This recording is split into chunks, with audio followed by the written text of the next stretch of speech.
Acontecimentos como a marcha defendendo a supremacia branca em Charlottesville, nos Estados Unidos, em 2017, as manifestações de rua de neonazistas em Chemnitz, na Alemanha, em 2018, e o ataque terrorista em Christchurch, Nova Zelândia, neste ano levaram muitos a se questionar: o que podemos fazer para interromper o avanço dessas ideologias extremistas? Um pequeno número de organizações está ganhando terreno nessa área, explorando as causas sociais e as razões psicológicas que levam algumas pessoas a se engajarem em grupos extremistas. Estabelecida em 1997 por dois pesquisadores da Faculdade da Academia de Polícia Norueguesa, a organização tem três objetivos principais: estabelecer redes locais para apoiar os pais de crianças integradas a grupos racistas ou violentos, capacitar jovens para que consigam se desligar desses grupos e desenvolver e disseminar conhecimento metodológico para profissionais que trabalham com jovens associados a grupos violentos. A EXIT trabalha apenas com aqueles que já estão motivados a deixar os grupos radicais. A maioria faz inclusive o primeiro contato com a organização para iniciar o processo. Todo o processo é confidencial, normalmente conduzido por antigos integrantes de organizações de extrema-direita que podem atuar como referência para os novos voluntários, e está baseado no não confrontamento. A metodologia pode parecer contraintuitiva, mas ela se aproxima a evidências encontradas em estudos relacionados a outras formas de extremismo, incluindo o terrorismo islâmico, e já se espalhou por outros países da Europa. A base para todo o nosso trabalho é a iniciativa voluntária. As pessoas têm que vir até nós, elas têm que nos telefonar ou nos enviar um e-mail ou algo assim, e nós precisamos verificar o quão motivada a pessoa está, diz Fabian Wickmann, da EXIT Alemanha. Não é suficiente que eles estejam buscando apenas uma forma de esconder o passado, eles precisam demonstrar remorso e dedicação para mudar de rumo. A ideia é vencer gradativamente uma série de barreiras sociais, psicológicas, emocionais e legais que geralmente se interpõem até que alguém abandone uma determinada organização. Em seu livro Healing from Hate, Cura do Ódio, Mikael Kimmel estuda, entre outras, duas iniciativas da EXIT na Suécia e na Alemanha. Ele argumenta que, ao contrário do que se pressupõe inicialmente, a ideologia não é um fator importante para muitos dos jovens que entram em organizações de extrema-direita. Ele conta que teve dificuldades em conseguir que os participantes ao menos explicassem a ideologia dos grupos de que faziam parte. Muitos preferiam falar sobre a importância de ser parte de alguma coisa, parte de um grupo. Kimmel reconhece que a estratégia tem críticos, que argumentam que se concentrar em motivações não ideológicas para que as pessoas se envolvam com o extremismo permite que elas não assumam a responsabilidade por suas visões e comportamentos, sejam do passado ou do presente. Mas, se o objetivo é tirar essas pessoas de organizações violentas, diz ele, precisamos ser pragmáticos na estratégia e entender as experiências de integrantes desses grupos para que possamos motivá-los a sair. Ex-membro de um grupo de extrema-direita, Robert Orel trabalha para a EXIT Suécia e passou os últimos anos viajando pela Europa e pelo mundo para promover o modelo e ajudar a construir organizações semelhantes em diferentes países. Ele cresceu no centro de Estocolmo, em um bairro de classe média, e conta que, na adolescência, com a autoestima em baixa, começou a se envolver em brigas e conflitos com gangues do subúrbio, um processo que culminou com sua entrada em uma organização violenta de direita. Primeiro, existe a promoção do tipo de pensamento preto ou branco. Orel diz que os grupos trabalham de forma a definir uma oposição entre nós e eles, ou bom contra mal. Isso está ligado ao segundo elemento, um sentimento de superioridade. Ele afirma que grupos extremistas se apresentam como sendo superiores a outros indivíduos ou grupos, primeiramente como uma maneira de permitir que seus integrantes recuperem a autoestima, mas também para que desenvolvam um senso de poder, pertencimento e comunidade. E, finalmente, grupos extremistas promovem um processo de desumanização. Eles dão aos grupos que se opõem a eles características animalescas, como rotular imigrantes de um enxame de ratos. Isso reforça a mentalidade nós contra eles e também legitimações violentas. Nesses grupos você tem um senso bastante forte de propósito e causa. Eu acho que isso vale para uma variedade de grupos, sejam grupos de supremacia branca ou de fundamentalismo islâmico violento ou gangues, destaca. O que eu vejo valer para muitas pessoas, essencialmente, é ter feito parte de um grupo onde você tem esse compromisso bastante forte, você sente que tem irmãos que estão dispostos a sacrificar suas vidas por você. Você tem uma causa que é tão importante que está disposto a arriscar a vida por ela. Juntos, esses mecanismos constroem um senso bastante forte de nós. Então, o que fez com que ele deixasse o grupo? Oreu afirma que começou a ver a hipocrisia nos padrões do grupo, que incluía uma cultura de bebidas, festas e uso de esteroides, apesar de supostamente celebrarem a disciplina.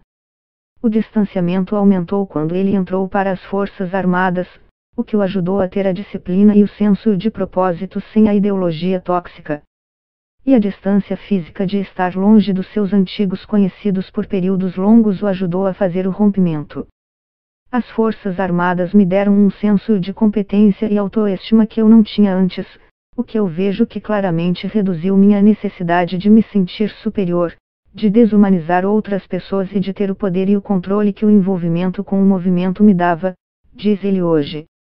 A história de Oreu se encaixa na pesquisa acadêmica sobre as razões que levam as pessoas a abandonar organizações de extrema-direita. Em seu livro Violência Racista e de Extrema-Direita na Escandinávia, Torbjörg argumenta que existe uma série de fatores de rejeição e de atração que podem levar pessoas a deixar grupos extremistas. Fatores de rejeição geralmente incluem uma perda de fé na ideologia da organização, desilusão com a estratégia ou a liderança do grupo e a participação na entidade, enquanto fatores de atração elementos externos que puxam o integrante de dentro da organização podem incluir relações íntimas, emprego ou a prisão. Os pesquisadores John Horgan e Mary Beth Altier escreveram na revista acadêmica Behavioral Sciences of Terrorism and Political Aggression, Ciências Comportamentais de Terrorismo e Agressão Política, descrevendo conclusões parecidas. Eles argumentam que existe uma trajetória ou um arco pela qual a maioria das pessoas passa em seu envolvimento com o extremismo violento. Esse arco contém 3 fases: envolvimento, engajamento e desengajamento. É impossível entender como desengajar pessoas sem primeiro entender os fatores que os levam a se envolver e se engajar inicialmente. Sarah, nome fictício, uma ex-integrante de uma organização de extrema-direita dos Estados Unidos, explicou a Horgan e seus colegas que seus pais eram extremamente religiosos, mas, ao mesmo tempo tinham um estilo de vida bastante indisciplinado, ambos alcoólatras. Ela tinha uma relação turbulenta com seu pai, o que a levou, ao menos em parte, a desenvolverem uma série de comportamentos antissociais desde muito jovem. O processo de Sarah para deixar o grupo foi tanto físico como psicológico. Começou quando ela foi presa por participação em um roubo, o que criou uma distância física de seus antigos amigos. Ela então tornou-se psicologicamente desengajada quando ficou amiga de mulheres hispânicas e afro-americanas na cadeia, um processo que a levou a questionar suas crenças anteriores. Oreu, referindo-se às suas próprias experiências, descreve isso como um ato inesperado de bondade. Esses são atos de bondade de pessoas que antes eram vistas como inimigas, atos que podem ajudar as pessoas a encontrar motivação para repensar suas crenças e ações. Qualquer que seja o gatilho inicial para o processo de abandono de um grupo radical, pesquisadores dizem que é necessária uma distância tanto física quanto psicológica, para remover a pessoa não apenas da ideologia mas também de todas as outras motivações que a levaram a entrar para o grupo. Em seu livro Jihad de Death, Jihad e Morte, por exemplo, Oliver Roy argumenta que jihadistas modernos, em particular aqueles que participaram de ataques terroristas na Europa, são inicialmente menos motivados por uma ideologia de um Islã radical do que por um senso de niilismo, um mal-estar formado a partir do isolamento social, da fantasia e da rebeldia. Vemos que esse confronto, de entrar em um debate ou apresentar argumentos sobre a ideologia, raramente leva a alguma mudança. Na verdade é o contrário, isso fortalece a necessidade de justificar, explicar e enfrentar as ideias do grupo, o que leva ao oposto do que nós desejamos, diz Orel. Em vez disso, eles encorajam os voluntários a pensar sobre e entender como eles se envolveram no movimento, como isso afetou e influenciou suas formas de pensar e raciocinar e como o movimento os ajudou a interpretar tudo que eles viveram por meio de lentes ideológicas, que com o tempo tornarão-se as únicas lentes com as quais viam o mundo.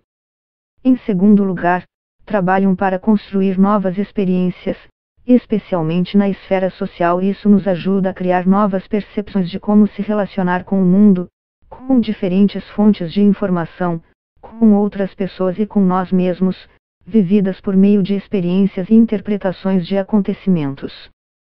Dessa forma, nós criamos mais nuances e menos distância, o que reduz a necessidade por ideias extremistas violentas e torna essa necessidade menos atraente. Por meio do engajamento com grupos como os Exit, nós também podemos aprender outras coisas importantes sobre o extremismo de direita. Em particular, tanto Wickman como Orel nos alertam a não superestimar a ascensão da extrema-direita violenta nos últimos anos. Apesar dos acontecimentos de destaque recentes, ambos argumentam que esses grupos não estão, na verdade, aumentando em termos de números de integrantes. Isso não quer dizer que se concentrar nessas organizações não é importante, mas nós não devemos interpretar a cobertura desses acontecimentos pela mídia como um sinal de aumento de participação.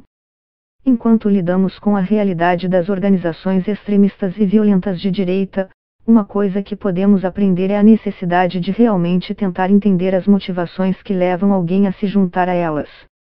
Não se trata de minimizar o horror de suas crenças, mas de perceber que reconhecer os fatores complexos por trás de seus comportamentos parece ser a melhor forma de evitar que mais gente siga o mesmo caminho.